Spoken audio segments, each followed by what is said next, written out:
तवद्दु love अन्ना बैनहा व बैनहु अमदम बैदा, वो जान चाहेगी काश ये कि उसके दरमियान और उस दिन के दरमियान दूर दराज की मुद्दत हो जाए। अल्लाह करे वो दिन आए ना, क्योंकि उसको नीयत का तो पता है कि किस नीयत से उसने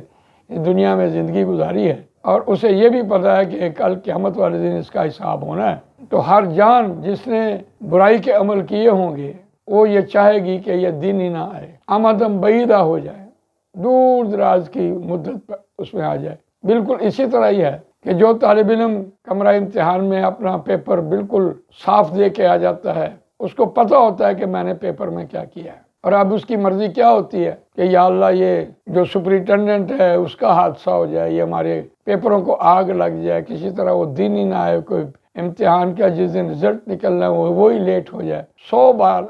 ख्याल इंसान के जहन में आ रहे होते हैं उन लोगों के जो अपना पेपर कोरा दे के आ जाते हैं, साफ करके साफ दिया दे आते हैं, कुछ भी नहीं लिखा होता। उनको पता होता है कि बिल्कुल यही हाल आज हर उस शख्स का है जिसको मौत आ जाती है और बरज़खी ज़िंदगी उसकी होती है। उसको पता है कि कब्र में जो कुछ होना है सो होना है, क्योंकि अमल तो मैंने किए नहीं है। तो कुरान मजीद ने उसका नक्शा खींचा है कि उसकी ये मर्ज़ी है कि किसी न किसी तरीके से वो दिन ही ना आए।